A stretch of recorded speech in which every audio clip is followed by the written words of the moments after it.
You are listening to the Gritty Podcast, where we talk about all things gritty.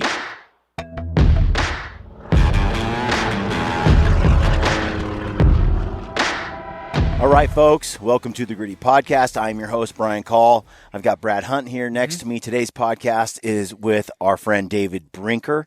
Dave and I sit down, and we have a long conversation, 2-3 hours long. Yeah. So this is one part of a three-part series. I'm going to break this up into 3 parts because I think it's a little easier to consume, and you can skip around to the show that might interest you. This episode with Dave, we sit and we talk about, the part that stands out for me was a conversation about Jason Hairston and Jonathan Hart. Mm-hmm. How Dave, if you don't know, was, I think, the first employee. Yeah, if not one of the first couple. Yeah, sure. At Sitka Gear. Right when they first started, he was recruited by Jason Hairston, who was the founder of KUIU, and Jonathan Hart and Jason were the founders of Sitka prior to the KUIU situation. Yep.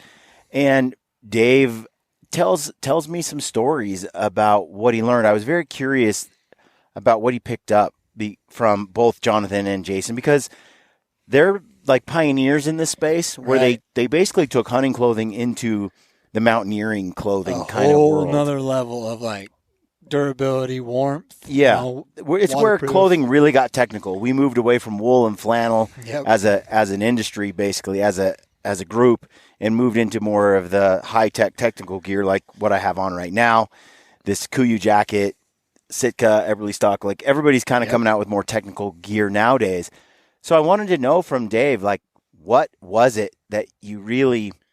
I'm very curious what Jason was like, what Jonathan was like, and how they pulled off what they pulled off. What were those special gifts that they had? As well as on a darker side, what were the sort of things not to do? Yeah. Right. What are the mistakes you've seen others make? We talk a little bit about partnerships and how I mentioned the old Dave Ramsey saying, partnerships are the only ships that don't sail. Yeah, and we, and he does say, Ramsey, years ago, if you are going into a partnership, it needs to be in one in which one person brings something to the table that the other one absolutely cannot, and vice versa. It causes a dependency on each other, as well as a lot of other things that we get into on this show. So I think you'll find it interesting.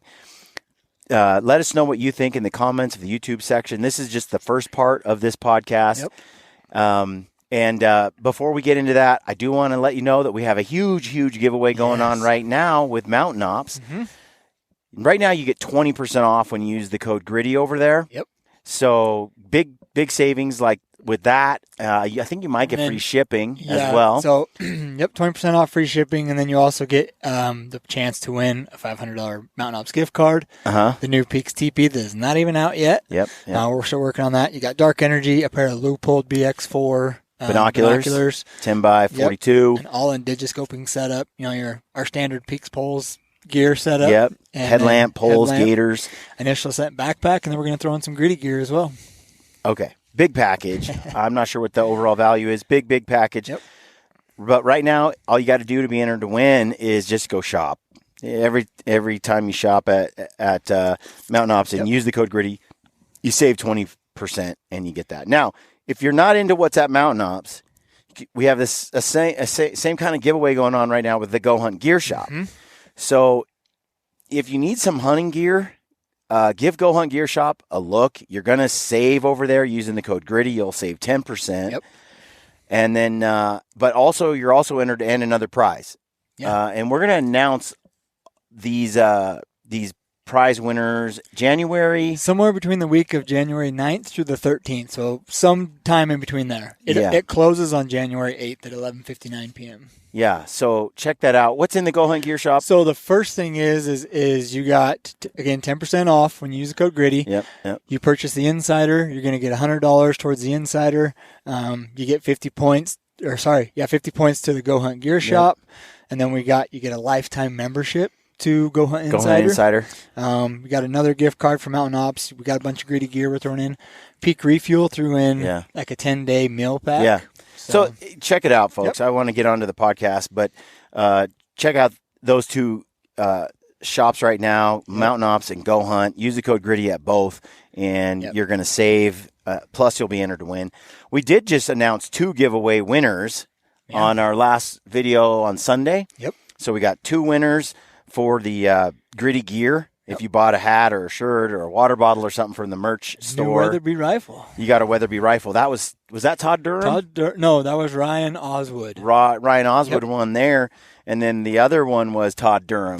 He won the Peaks big giveaway. All you had to do is shop over there, use the code GRITTY. So they're getting all their stuff shipped out to them right now. Yep. And they're pretty stoked. I want to get on the phone with each of them and have a little chit-chat, but because I think it's fun to do this stuff. But it could be you as well. Give it a shot. It's a win-win either way. It helps us, and you'll get a deal, a savings anyway.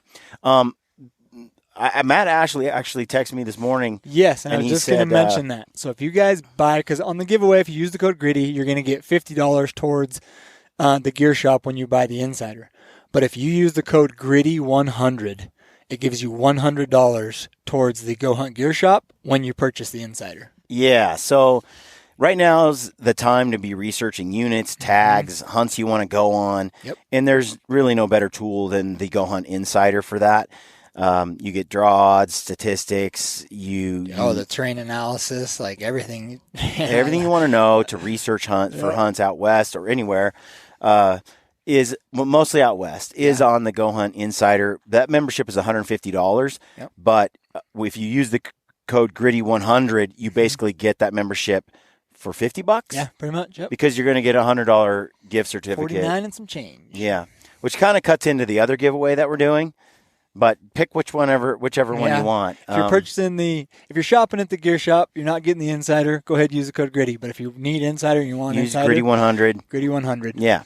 And can't go wrong. It's all good stuff. Yep. So now's the time of year, too, because we got all these hunts coming up. Yep. We're going to do a few more shows, too, on how to use the Insider. We're going to meet with Brady Miller, I think, in a week or two and kind of talk to him about it. So give a little instructional stuff on there. But Go Hunt has a whole bunch on their website that helps you with that as well. Absolutely. So anyway, let's get on with the show. Let us know what you think. Thanks for tuning in. Stay gritty. Brian calls on the podcast today, and he's chewing moose meat right into the microphone, which is, it actually doesn't annoy me. I'm actually just jealous that I don't have moose meat here for myself to have for lunch. There's a subset of my audience that hates that I eat on camera sometimes, and that I also, cough, or I'm trying to improve my professionalism in this space. Is this subset that you're talking about like mostly friends and family? 0.5%? Oh, they're not your real haters. They're your friends and family. Have you found that friends and family have different critiques than everybody else? I'm starting to find that. Well, wives do. Holy moly! Oh my gosh, dude! I'm scared to show my wife anything. Like Suzanne. Suzanne's pretty chill, but Hillary, let me tell you, she wants that Ryan Lampers haircut. Like, she wants it clean. She wants it trimmed. She wants the beard work done. She's like, oh my gosh, honey. Oh my gosh, I'm so embarrassed. People look at this. They see it it's hilarious, actually, because I watched the film before we made it public, a couple of the films out there at their house last week. And Ryan's like, see what I have to go through every time I sit down with my wife. It's funny to watch a movie. I've never heard of Ryan Lampers and clean and haircut in the same sentence. So how is that defined? I've never seen his haircut in any way. No. Yeah. But he does have a nice flowing hair. Mm-hmm. I mean, that is his stamp. Yeah, he's got that Legends of the Fall sort of Brad Pitt wannabe, flowing locks, just brunette, reddish. It's pretty red, actually. Last week, Dave, Ryan Lampers and I had a great show when we dropped the podcast, and we got a lot of people chiming in, and we mentioned the hair thing. And a lot of people were like, is Ryan dyeing his beard? Is he like Just for Men on his beard? That triggered the man. He did not like being accused of dyeing his beard. It's not good to trigger Ryan. He was like, that's like losing your man card if I dyed my beard. So no, he hasn't dyed it. It just has it's just dark. You know, it doesn't help when he sits next to me and I have Santa Claus thing going on. So yeah, you're salt and pepper, man. That's okay. It's all right. Mm-hmm. It's just shows I mean, I was that experience. way when I was like 27. So it came early. Really? Yeah. Why is that? Mm-hmm. Why do some people get gray early? I don't know. My brother, my dad, like most of my family, my grandpa was gray when he was like 28. My mom's dad. They say you take after your mother's, father's hair, I guess. I don't know. Doesn't seem to make sense to me, but I guess I think that's complete false. Completely false, but I don't know. And I wouldn't know because my mom's dad died when she was like 17. So I don't know where his hair would have gone. But well, that just really put a damper on this whole conversation. Well, you know, it was a long time ago. I guess it was a long time ago. We're okay. But my brothers both have lost a lot of hair. In fact, my younger brother just shaves it clean with Bic. Bics it. Really? And so I do feel fortunate that I still have a full head of hair. Yeah, we were just hanging out a week ago or so. Mm-hmm. And a group of guys were hanging out talking. And we determined as we were discussing with Bassam potential hunts in like the stands. Afghanistan, Yes. Tajikistan, Pakistan, Turkestan, like all the places that I would never want to go. And I was saying that, I don't know, maybe if I got a super tan and I let this beard go crazy, I might be able to pull off the native look and be less conspicuous, less of a target. But we all determined, Dave, you definitely have some Middle Eastern look to you that could totally pass as a local. Which is interesting because not in China exactly, but on the edges. Look, listen, I have zero. I've done my DNA a couple times, and it's very boring. It's mostly, really? Yeah, it's mostly English. Like I think I'm like 40% English, and then the rest just kind of a European mutt, mostly, France. Ireland, Scotland. I mean, all over the place, but mostly that area in Europe. So it's pretty boring. My wife has more interesting things than I do. She has she's got a lot of Mexican, or I guess they call it Native American. And she even has, I think she has like point something percent from like Senegal, which no one knows where that came from. Wow. Which is pretty interesting, but mine is very boring. I don't know where my dark complexion comes from. My mom has it too. It doesn't make sense when you look at my DNA. I should have like freckles and light skin, and but I do well in the sun. That is true. So if I grew my beard out, I could probably do well over there. Yeah. But let's be honest. Those hunts so let's bring the audience into the conversation here. So Gritty and I were at dinner in Bozeman, Montana here about a week ago. We were up there for a meeting with Peaks, and Ryan Bassham, who's part of the team at Peaks, he travels all over. He's one of these guys. There's a couple different types of hunters. There's actually a lot of different types of hunters, but in the industry, there's like a whole contingency of international hunters. These guys hunt all the craziest things in all the craziest places. I mean, I've heard of people hunting like anacondas and stuff. Like it literally gets that crazy.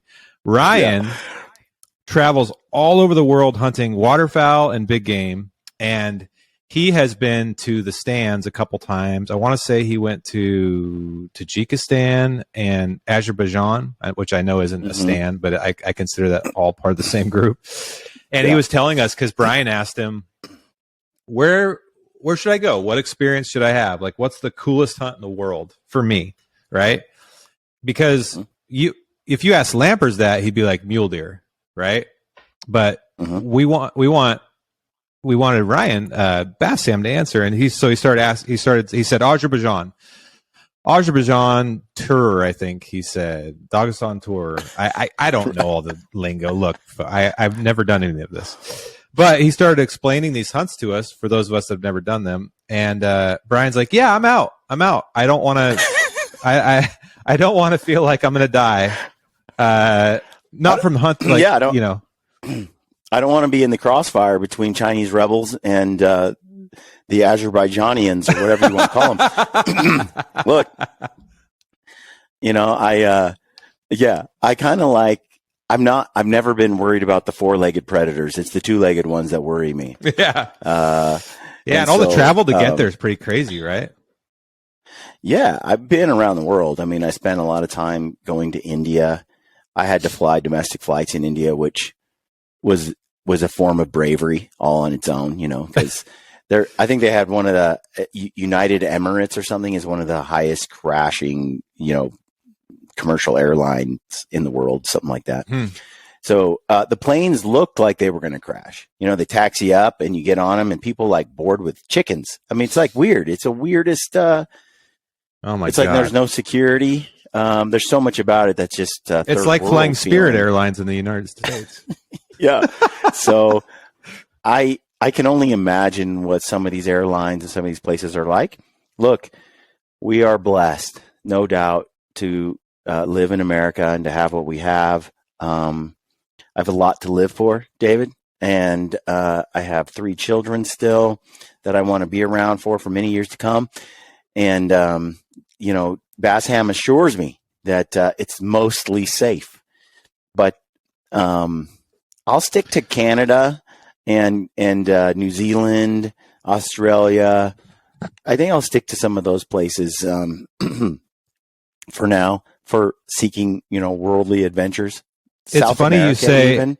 I'll do It's South funny you America. say you said you're proud. You're blessed to live in America. I'm trying to find this right now, but I just read that Stanford has either banned or is considered banning a multitude of words, and one of them is American, where you can't say you're an American. You can only say you're a U.S. citizen. I'm trying to find the story. I could read it. It was like, sorry, it was a total sidetrack, but I was just reading that before the show. Anyways, so on my show, you can say American, Brian. That's okay. It doesn't trigger me. Wow. I feel like I'm in a comfortable space. Yeah, that's cool because pretty much whenever you go to a foreign country, they say, "Are you American?" They never say, "Are you a U.S. citizen?" They don't say that. Okay, people, they say America's great. They refer to it as America. Look, Stanford's lame. So are all the woke colleges. So is higher education at this point. Parents need to get their kids out of college. It's pointless. It's pointless. If you're going to go for, like, let's say the STEM fields, I can see some college needed. You know, you're going to be a doctor, I suppose. You're not going to get a YouTube degree on that. But for the rest of us, why college anymore? Doesn't make sense. Why? It's certainly Jordan and Casey Harbison are friends of ours, mutual friends. We watched them. Look, the two of them didn't have any. I think they barely had a high school degree. Well, I shouldn't say barely. They probably did fine in high school, but they came out of high school. Guess what? Then they launched a business, and then launched it into worth millions of dollars, and all of that was done in a short time. No college education went with that. And I can think of some of the people I know that are the most wealthy and successful, and none of them went to school. And I can think of some of the most average, everyday, month-to-month paycheck, spending more than they make, friends of mine that did go to college and have degrees. I almost feel like college kills creativity. I went to college. I have a degree. I think but the college that I went to when I went there, it's not the same school anymore. They're not doing the same stuff. Anyway, that's a tangent. I hate public school. My kids are not in public school. They're all out. Well, your American comment triggered me into that tangent. So, but I agree with. I agree with you though. I got a degree in business from a no-name business school. And I legitimately can't tell you one thing that I learned in business school. However, I got a minor in music, and it was one of the most, and it was one of the most valuable. It was the most valuable thing from college for me. Like, I remember almost every part of my music, and it was music's like learning a language. And I don't know if a lot of people realize that, but it really is. It's just a language. So there's what's called music theory, which if you learn music theory,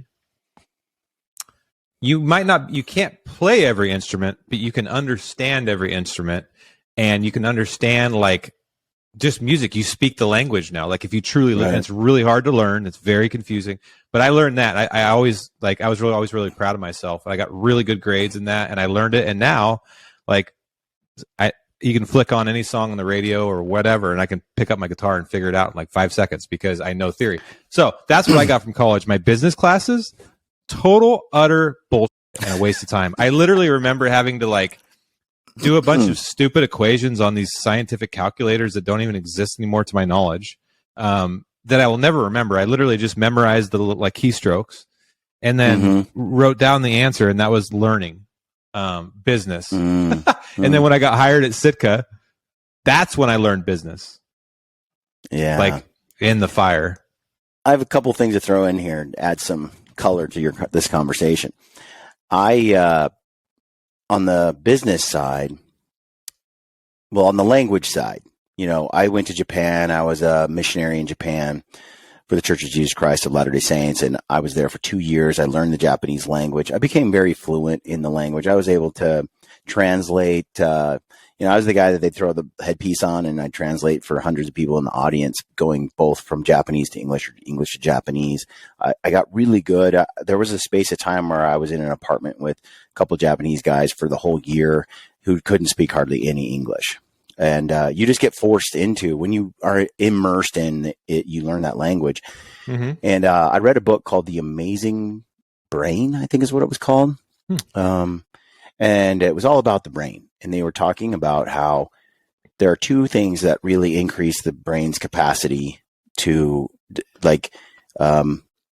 become stronger, better at thinking, faster. Two things. Those two things were, so in essence, if you wanted to exercise your brain or make your brain capacity more comprehensive, wider ranging, then you would learn a musical instrument or a foreign language. When I was asked the question, I thought, well, if you get good at calculus, if you get good at engineering or math, I suppose. And no. It's the act of learning a foreign language or a musical instrument that actually causes the brain to increase its, basically the IQ level that you have, that your ability to comprehend the other things outside of just the language. Why is that? Do you remember from the book?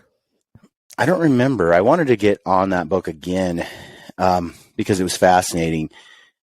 They also talked about when a person has a stroke and a portion of the brain dies. There's a blood clot, something happens, and this portion of the brain dies. Well, that's the portion of the brain that works like, let's say, the left side of your body. Well, the body still works. The arms still work. Like everything's still functional. Just the brain that moves it doesn't work. What they were trying to figure out was, why is it that some people, 5 years post stroke, are getting all their old abilities back, like they're becoming much like they were before, and some people are exactly the same way they were the day after their stroke. Nothing changed. What they found was the body has a really difficult time. You basically have to regrow a different portion of your brain to do the activity that the dead part was doing. And it will remap and it will do it if you don't quit. The problem is, a lot of times the only thing a person can do for 6 months is barely move their pointer finger. Like they figured out they can just move it like that. And it's so discouraging that most people quit. They're like, that's all I can do. They quit. But there's a handful of people that are like, they just keep working at it and they move that finger just a little bit until they can move their whole finger. But it actually, they showed, has a cascading, like a snowball effect. So it's like, okay, for the longest time, it seems like you can't do anything. Then all of a sudden, 2 years in, all of a sudden you can move your whole arm, your hand, like it snowballs quickly. And so the gist of the lesson there was, if you just stuck with it after a stroke and you just really worked at it, it feels like there's no progress for a very, very long time, but there is progress eventually, and you can almost get yourself back to a high level functioning ability. What they found was just most people never would even try, wouldn't even rebuild it, wouldn't push themselves to do it. And so they're right back. Lots of people just stayed right where they were. So the point was, the brain is amazing.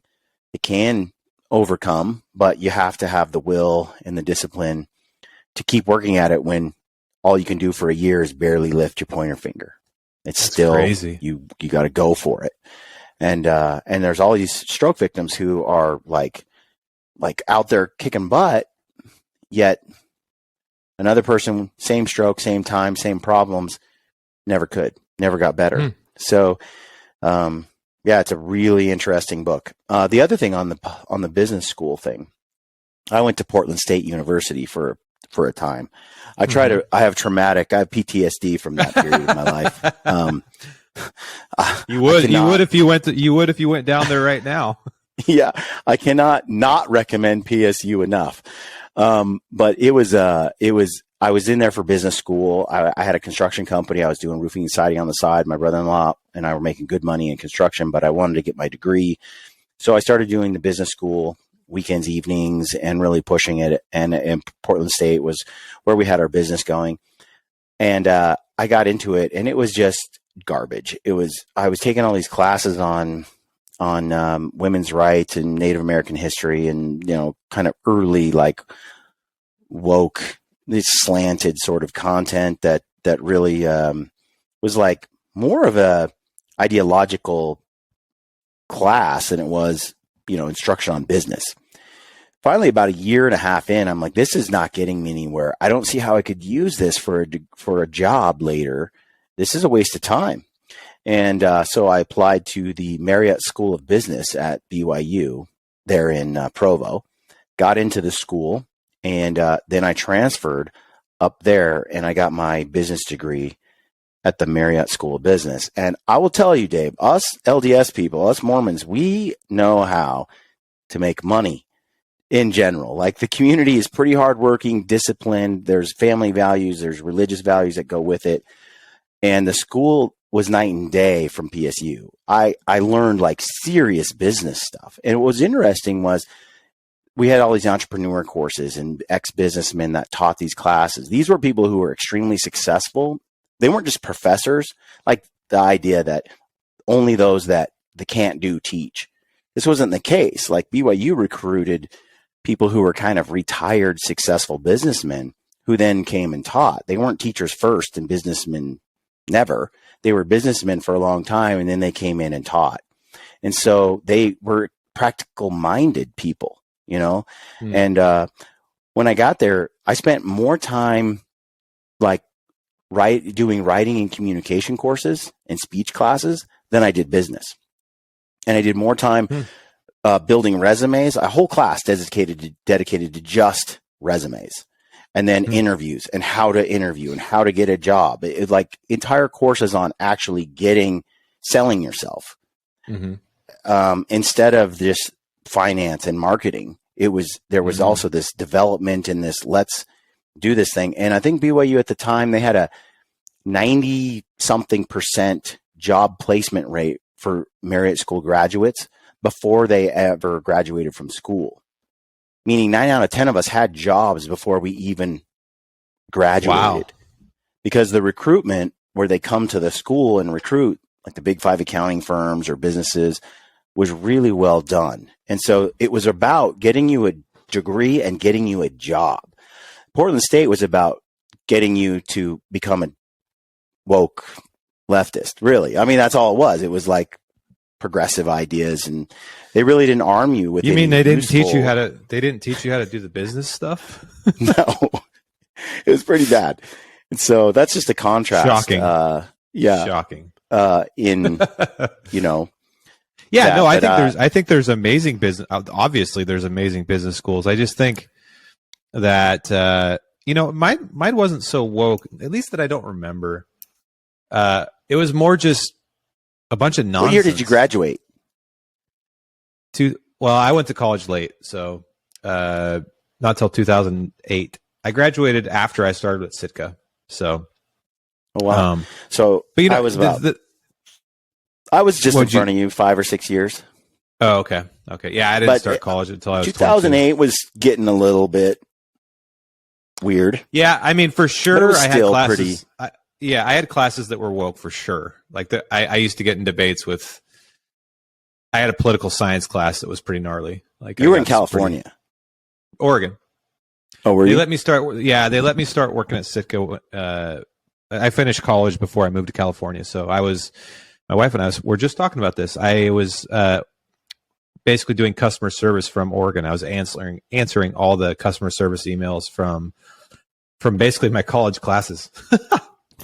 And then once I got my degree, I moved down there to start full time. But once I got down there, what I realized was I learned nothing that would help me with any of this.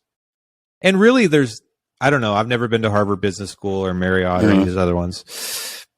But I don't know if anything truly academically can prepare you for startup world, which is right, for sure. Mostly just survival, right?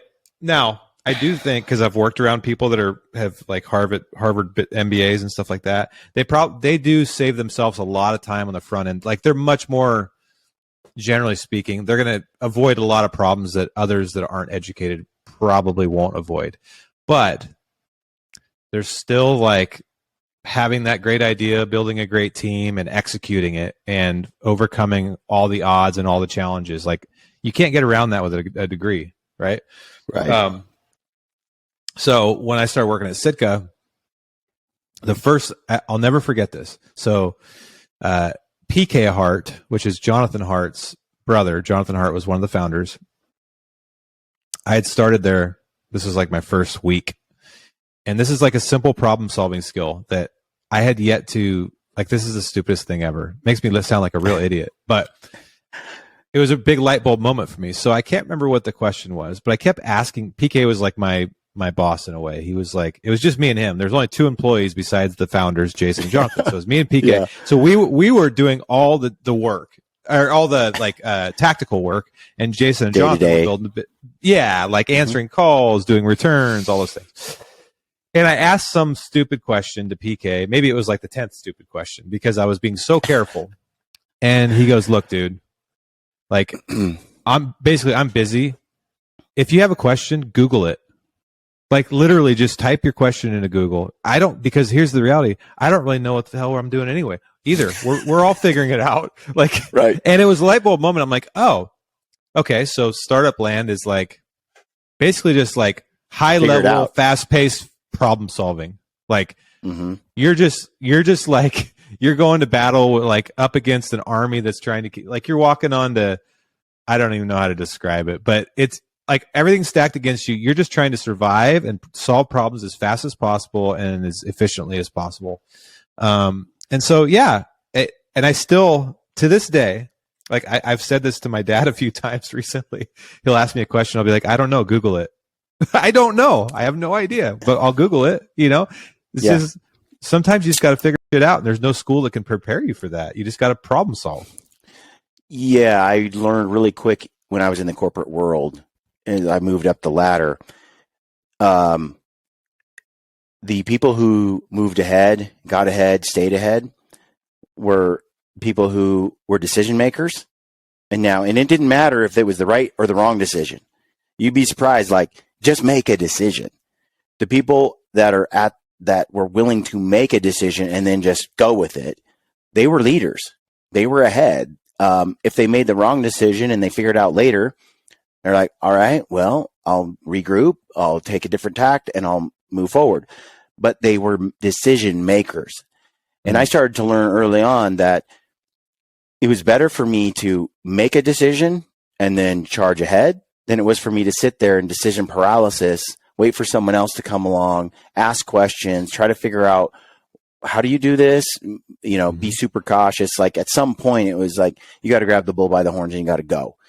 And so that was one thing. And the other one was you have to continually adapt. You have to continually learn. You have to be always making yourself, I like the quote, the paranoid survive.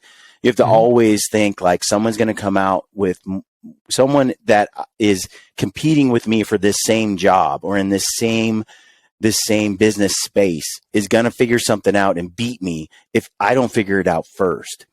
And so it was always every month was dedicated to doing my job, but also going to different networking events, learning the latest accounting and finance rules, researching Sarbanes-Oxley for my audits, IT security work. It was becoming certified, getting different certificates that kept teaching me. Every year it was like, add more, pad your resume, get better, stay on top, stay at the forefront of your industry and your space. And when I think back on the podcast space, as I moved in there, and then just this hunting, content, media space, it's the same thing. How many podcasts are out there now, David? Like you're doing a lot. There's a lot. And when I got in there, it was like 3 hunting shows. I saw that there was a need for a hunting podcast and that no one was fulfilling that need. Really, it was very limited. And I happened to have the drive, the interest, and I thought, let's just do this for fun. Now, I didn't anticipate it. I didn't expect it to blow up like it did. And I didn't expect, all those opportunities to come my way that did as a result of doing this for fun on the side. But I took the chance. I launched it. I went for it. It was a creative and fun endeavor. It was a networking endeavor. It was fun to meet all those people, including people like you that I wanted to know, get inside the head of, talk about it. The podcast started to grow and took off. And I feel like, as the podcast medium became more saturated, because it's a very low barrier market for people to enter. Anybody can kind of start one, now they all start at various levels. A lot of people won't attempt a video. They'll only do the audio version for a long time, but what you end up with is a more saturated space. In that case, it's like, okay, how am I going to reinvent this? How am I going to make the podcast still valuable to people? How am I going to stay ahead of every other podcaster who wants to go out there? And I kind of foresaw that competing at the podcast level only in this kind of competitive space to get people's attention, people's eyeballs, to produce content, which I like the producing of content because it's a creative endeavor for me. It's an adventure. I like telling stories. I like creating film. So it was natural for me to go, okay, I'm not just going to do the podcast. I'm going to move into film too. And I spent a lot of years investing in my ability to run a camera, to figure out how to edit content. And I sucked for so long. And I just kept plugging away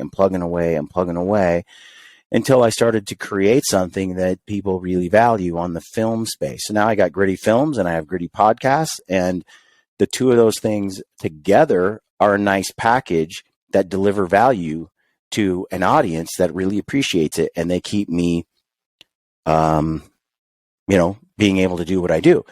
But a lot of that, though, was keep reinventing yourself. I have, they say that imitation is the greatest form of flattery.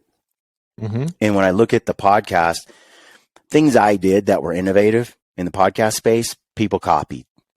Mm-hmm. The way I would set up my podcast, set up interviews, do 10 interviews or 20 video interviews in one weekend, things like that, nobody thought of or did. I did them live at the shows. Like that was different, right? And then the film space too. I like to think a lot of people have come along, and I see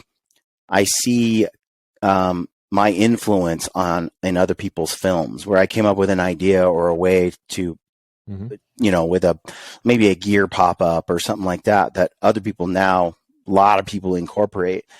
But if I can always come up with a new and creative way to keep evolving what I create, I think then, that's the game, because somebody's going to come along and copy you right away. We were having that discussion at the Peaks meeting that we were part of, right? It's like, well, look, we have to always come up with something new, stay ahead of we don't want to just, be part of something that's already been invented per se. It's got to have like value and merit beyond what's already there. So anyway, I've been talking for a while. I actually have a question that I want to ask you. Okay. I feel like Jason Hairston and Jonathan Hart are two very, very fascinating people, what they brought to the table. And then what you see there is two people who, first of all, were together at one point, but then split ways. But the fact that both of them did quite well once they had parted ways shows that both of them had tremendous skills in and of their own right on their own. My question to you is, having spent as much time as you did with them, surely who you are today is somewhat shaped by those two fairly remarkable people. What did you learn? If you were to look at Jason, if you were look at Jonathan, like, and name a couple of things that you just that Jason changed your whole, like, what were the things that imprinted on you from Jason? What were those from Jonathan? Yeah, that's a really good question, man. Because to your point, both of them probably had one of the largest impacts on my life. Top 5 for sure. They totally changed the trajectory. You know, before I was at Sitka, a lot of people don't realize this. I think we've talked about this before, but I got a 1.8 or something in high school. And it wasn't because I was stupid. It was because I didn't try and I never went. But I just didn't have, I had a great upbringing. My parents were like, my dad always pushed me to think big. I mean, I was a pretty good athlete, pretty good hunter, and all the things. But from a life planning perspective, I didn't really have a great plan. I was like a golf pro at a country club part-time and like going to school. And like, so when I met Jason and he offered to give me a job, the first thing that occurred to me was, wow, somebody believes in me. Like, I'm just a redneck, you know, rural kind of screw off, right? And he literally met me. We hunted once for one weekend in California for pigs. And he's calling me to have me be the second full-time employee just from that one weekend. So I didn't know this at the time, but I reflected on it a lot since then. So Jason's had this skill that I don't think I've ever seen it at this level in anybody else. When he felt something, he went 1000% after it and didn't think twice about it. Like, there was no paralysis analysis bullshit. It's like, no, I want to hire David, and that's what I'm going to do. What? You're not like, there's no, I'm not taking no for an answer. You're starting tomorrow. He was just one of these guys. And it's kind of that California culture. My older brother, he's lived in he runs big businesses in California. He's a little bit like this too. It's like, no one tells me no. This is what I want, and I want it right now. And this is what I'm going to do. And so Jason had this remarkable ability, just this confidence that I'd never witnessed before, but also he believed in me. And I'd experienced that in my family, but I hadn't really experienced it past that. Like, I'd never had a girlfriend that really believed in me. I'd never had, I mean, my friends, like, God bless them, I love them, but it's not like they're encouraging you to go do great things in the world. Like, they were encouraging me to, you know, drink more beer and how we're going to get our next pack of cigarettes. Right. Or like what chick we're going to date. You know what I mean? Yeah. It's like, there wasn't a lot of like personal growth and development. So he was the first person that saw something in me that I had yet to see in myself or anybody else externally had seen in me other than my family and my dad and my mom. So that was pretty special to me, and I appreciate that. So the other thing that Jason taught me, or I kind of just saw in him, and I really appreciate this, is he had the ability to think bigger than probably still anybody that I've ever met to this day. Even like, Jordan? Oh, yeah. And Jordan thinks big, trust me. Like, but Jason was maybe similar, but it's just a little bit different. Yeah. For example, like, I remember traveling to my first trade show, ATA show, in 2008. And I was like so jacked. Like, I'm going to get, like, I saw Will Primos when I walked in the door. Holy crap. I sat next to Larry Fisher, the founder of Traditional Bowhunter magazine, on the plane. I thought I was sitting next to, like, freaking, I don't even know, like Van Halen, right? Like, these are all my idols. And anyways, I was flying back from the show. I was just on this high of, like, oh my God, I'm so, like, overwhelmed with these amazing people. I could never do that. Like, oh, la, la, la. And I remember I was sitting next to Jason on the way home. He's like, and he's telling me all these things he's going to do. He's like, yeah, and then I'm going to come out with tents. Then I'm going to do a sleeping bag. I'm like, you're going to do all that too? Past apparel? And this is in 2008. Mm-hmm. He's like, yeah, why not? Who says I can't? I'm going to do all that. And then I'm going to do this, and then I'm going to do this. And he's like, basically, I'm going to take over the world. I'm like, dude, I'm like still jacked up because I met the founder of Traditional Bowhunter magazine. Right. You know, but I got to work with him personally for, you know, several years before we split. And that was the thing with him, dude. He had this remarkable ability to probably think, like, so big that most people would think he was crazy, but the guy had a pretty good track record of executing. So, I mean, he literally built KUU in just a few years to a insane level. So anyway, so that's Jason. God rest his soul. And it was very sad when we lost him. And I wish I would have talked to him a couple more times because he was an impressive individual. So Jonathan. Don't know. Jonathan, sorry. Jonathan, when I first met him and started working with him, he was one of these contrarians. Like, you'd be like, the sky is blue. He'd be like, I don't know. Not really. It's like a shade of blue, but I would call it more of a whatever. And you're like, who the hell are you, dude? But he's like one of these creative people, like, that never has a simple answer to anything, but always makes you think more about what you're thinking and saying and doing. So he always, no matter how good or bad of a job you did, he was always the first person to, he was very supportive, but he was also very challenging, which I needed because I didn't know jack shit. Mm-hmm. I didn't know anything. I literally didn't know anything. What I had was, I had the humility to know that, the discipline to get there earlier and stay later than everybody else, and the vision to see where that could go.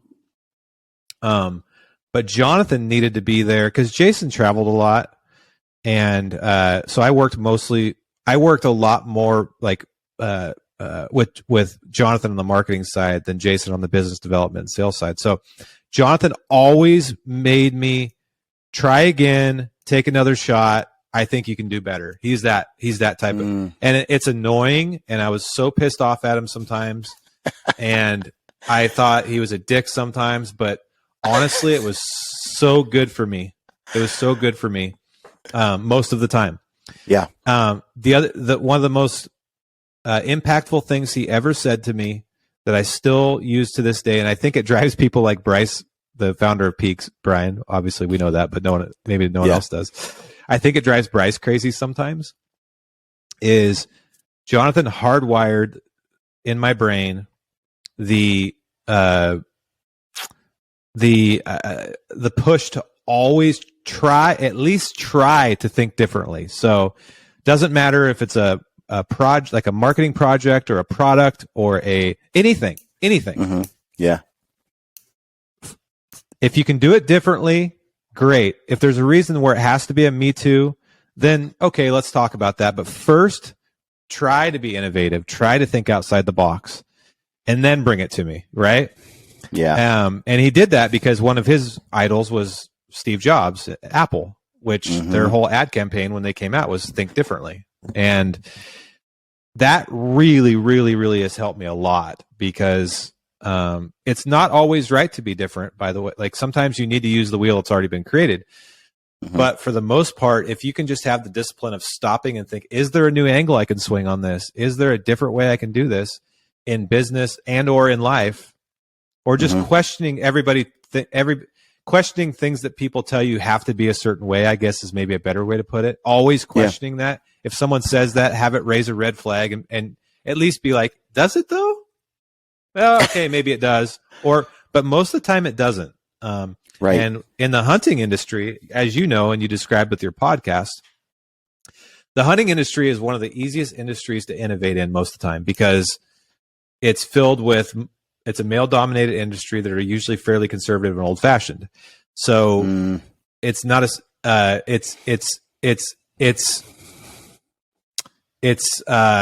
slow to innovate. It's usually it's usually a few years behind other industries, and I'm not bashing it. I'm part of it, and I love it. But it gives comes with a lot of value on the flip side as well. Absolutely, believe me, I'm conservative. I'm all the same things.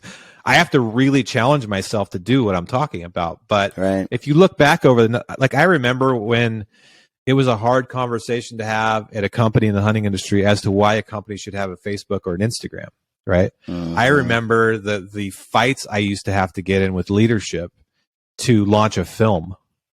I remember the fights that we used to take on just about selling directly as opposed to only going through retailers. Like, do you see what I'm saying? Like, yeah. Usually I know exactly what you're talking about. Yeah. I mean, I came to the table when hunting TV was still king, and I'm trying to get companies to support a podcast. And I'm like, look at these numbers. Look at how many people are tuning in. There's tremendous value in this form of content. People are screaming for it. The numbers show for it. And people are still like, yeah, if it's not in a magazine or on TV, I don't know how we can help you, Brian. Like, literally, they could not wrap their head around. I remember talking to some people and they're like, okay, wait a minute. So you talk for an hour with somebody and then record it and publish that. That's the show? And I'm like, it's like Seinfeld. So you're saying it's about nothing? And I'm like, yeah, we hang out, we talk about hunting, how to call elk, and they're like, for an hour. I'm like, sometimes 2 or 3.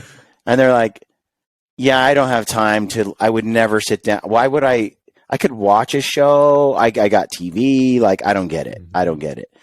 And it was really difficult. I had to ride the podcast for quite a long time. It had to get to some pretty serious numbers before companies started to go, wait a minute, hunting companies, by the way, because the other industries outside of hunting podcasts were huge. I remember I'd been listening to podcasts like 7 years 7 years. I was on Joe Rogan at the very start of Joe Rogan. I was listening to his stuff. And I always was drawn to that medium in general. I like to learn. And so I'm sitting here going, seriously, there's no hunting shows, no hunting podcasts in the hunting space for a long time. And when I launched it, nobody was listening to it. I put it on YouTube. The only reason I went to the video version at all was because I knew I couldn't get anybody to tune in if they couldn't just watch it on the YouTube medium. If they didn't see a video clip, they weren't going to get it. Right. And so and it still didn't work. And so then I had to start going to trade shows and to archery shoots, Total Archery Challenge, Northwest Mountain Challenge. And I'd sit there in front of my core audience, right, as they walked by, and they would see me laughing and hanging out and talking with certain people like Corey Jacobson for 2 hours. And then I'd say, yeah, this is how you download a podcast. And I'd take people's phones and I would show them where the podcast app was. And then I would say, and you subscribe right here, boom, now it's on your phone. Now you can listen to it on the road, or you can go to the YouTube channel, you can watch it. And they're like, okay. I actually made videos to show people how to work a podcast. I had a whole video on how to go into podcast settings in your phone. You already have an app for it. You do this, you do that to get the podcast app. And because the whole industry didn't know what a podcast was, it seemed like. Right. And then when everyone else had been doing it for years in the fitness community, pick a space. They were already doing it a long time ago. Right. And so it was a slow, innovative. They were slow to pick that up. It was slow for them to transition from TV. Randy Newberg got on YouTube and digital quick. quicker than most of his contemporaries. Many of them are still over on TV and never made the jump. And you look at Randy today, leaving TV, and Randy Newberg's show has continued to innovate and grow. He's one of those people that I'm talking about who's like, paranoid will survive. He has to constantly be coming up with the newest thing. Live streaming every week, doing this, doing his podcast, getting a hunting forum where people can communicate. And like, he's out there on the forefront. He got himself onto Prime before anybody was like really out on Amazon Prime. Who watches hunting shows on Prime? Well, if you're Randy Newberg, you got there quick. And all of those moves are innovative. I'm impressed with Newberg. The Altitude Show is brought to you by Peaks Equipment, the world's leading technical, hard goods, and accessories brand for backcountry enthusiasts. From trekking poles to headlamps to best-in-class skaters, Peaks delivers a system of products that work to achieve optimal performance in the harshest conditions. Don't suffer on your hunting adventures. Peaks enables you to thrive on the mountain when everyone else is going home. Visit peaksequipment.com and use code ALTITUDE for 10% off today. That's ALTITUDE for 10% off on peaksequipment.com. Just in his staying power and his ability to innovate his show and to keep it going, where I look at a lot of shows I feel are pretty archaic now that have stuck with the hunting TV model. And it's and everything that you just mentioned is I think it's having that ability to question the status quo. And sometimes the answer is going to be the status quo, but a lot of times there's a new way to skin the cat. And I remember the conversation. Well, I for sure remember you and I's conversations, and I remember the ATA show that you had that you were podcasting out of the little Mountain Ops booth. Like, I remember that like it was yesterday. I played my guitar on it. Yeah, it's pretty sweet. Yeah, it was awesome. That was fun, dude. It was so fun. Dude, that was so fun. I also remember when Randy, because at the time we sponsored him at Sitka. Well, they still do, but I was in charge of that. And he came to me. He's like, look, I don't know if this is going to be scary for you. I hope not, but I'm leaving TV altogether. And I said, God bless America. I could not give a shit about TV. Let's go. And yeah, he has crushed it. And so, yeah, it what you said earlier about being adapting. God, that is such a true statement. And I believe that because we're hunters, we've been trained to do that. But a lot of people don't have that naturally. Maybe they didn't have a great example growing up with their parents or their mentors, or, you know, they seek the comfort zone. They seek the answer that everybody approves of. And, you know, as opposed to treating life more like science, which is always testing the hypothesis and questioning things. But I think if you don't do that in the mountains, have the ability to adapt and problem solve and change directions, you're not going to be that successful for very long, because over the course of time, spots change, habitat changes, animals change, more people come in, more people go out. Like, you have to be constantly, and it feels like a slog, because just when you think you figured something out, now you got to completely start over, right? Yeah. That's how business is. That is exactly how business is. Absolutely. So, when you think back on, you know, as you mentioned, Jason and Jonathan and their influence and kind of what they've ingrained in you, what are some things that you learned on the flip side where you're like, from the business experience you had, that you learned, like, because some of the most painful lessons are the ones that were big mistakes. What has stood out to you as like, okay, that one hurt really bad, and a mistake that you are, you know, that you're conscious of to avoid, like the sort of the negative side? What are the pitfalls out there that you're trying to sidestep and avoid? So the first thing that comes to mind is, if you're going to have a partnership with a friend, there's high risk of fallout. I can't remember the statistic, but I want to say it's like 80% or something like that. on partnerships fall apart. And usually when they fall apart, it's not super pretty. Brian, have you ever had that happen? I think we both know. I mean, yeah. Yeah. I mean, so that and it happens. Anyone who's followed Gritty for a while knows, like, there was some, I think back. Yeah, but that's all normal, man. Well, that's just it. Is like you just said, when you go into business with a friend, sometimes it just ends ugly. Yeah. How do you, like, because if you look at, for example, right now, I am in business with friends.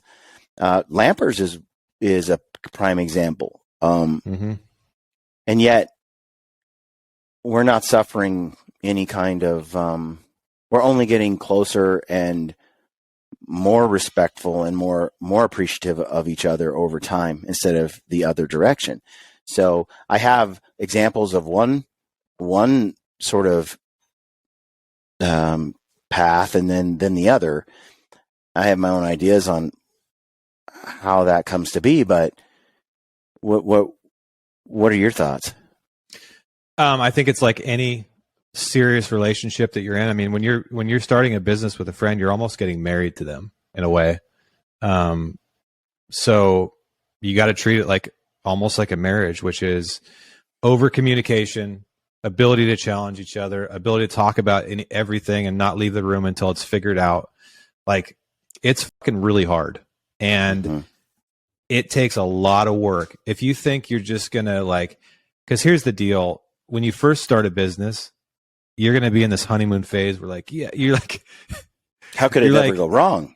What could go wrong? Like, it's going, we're going to be in Ferraris on the beach in Hawaii. Dude, like, within the next 10 years, we're going to be millionaires. Come on, high five. Yeah. Woo. Let's go. And then the first problem comes. And then the second problem. It's just like a marriage, right? There's the honeymoon phase. Yeah. And then you actually, like, start, like, acting like yourselves around each other. And then you actually have to solve real problems together. And that's kind of the crux of a marriage, is if you can't do that, like, if you can't accept the lows with the highs, your relationship is screwed. And so a partnership is no different. The only real difference is now there's a lot of money involved usually. And that is where the complexities really come in, because people change when there's money involved. And not that there's not money involved in a marriage, but that's a little bit different. But, like, say you're in a startup that's going really well. There's a lot of money involved, potentially millions of dollars, potentially. And that has to be handled with tremendous care, a lot of upfront communication, very clear contracts, very clear ownership, very clear exit strategies. Like, it's almost like you're writing your will up front. Again, like, there's ways to avoid this. Now, if you talk to a really great business attorney, I know what they'll tell you, but none of us are going to like it. What they will, because they have told me this, what they will tell you is don't get into a partnership. What's that old saying? Partnerships are the only ships that don't sail. Yeah. Well, the last one I talked to, and he's pretty high powered. Actually, I was surprised he took my phone call. I was asking him about a business that I was thinking about starting with a partner, and he goes, let me tell you something. He's like, I can sit here and tell you how to write the contract to try to protect yourself. But he's like, I spend 5% of my life writing the contracts, but I spend 95% of my life trying to figure out how to get out of them. He's like, I'll just let you take that for what it is. So that was lesson number one. I saw a very productive and successful and fun partnership go to shit. I'm not going to get into the reasons why, because it's not really my business, because I wasn't in it. But I saw it firsthand. Yeah. And it never got resolved, and it was very nasty and bloody and not very toxic. Right. So I guess that if I can avoid that, my life would be better. And then the second thing was, there's a balance between blowing a business up and growing intelligently. And it's really hard to know what that line is or what that balance is. We were just talking about this last week, Brian. Yeah. Right? Yeah. Like, because when you start, say you have like proof of concept, people are buying your product or your service. You're like, whoa, okay, this is sweet. Hell yeah, I'm making some money. I can see that beach in Hawaii. It's right on that Lamborghini, you know. Why don't we just do this faster? Let's just let's sell all the things. Like and sometimes that works. The tech industry is like that. It's like either 1,000 miles an hour or 0 miles an hour, right? But and then there's the folks that have a successful concept and then they just kind of smother it with over analysis and they don't ever let it kind of grow because they never take risks. So that's kind of both sides of the spectrum. Yeah. In my opinion, what I witnessed was probably maybe we were trying to do a little bit too much too fast, as opposed to just taking advantage of there was no one else in the space and we had a lot of time to just kind of do it right. Now, folks, this is my opinion. Okay. So anybody that used to work there that wants to question that, just call my cell phone and we can have that talk. This is just my opinion. Yeah. So, I'd say like striking that balance of like blow it up or over smother, like what's the right line between those two? And is, you know, it just comes down to what your personal it comes down to managing risk and your desire for that. Like how much can you handle? Because the more you try to blow something up, the more risk you take on and potentially the more people you take on, the more capital you take on. And it just becomes really complicated.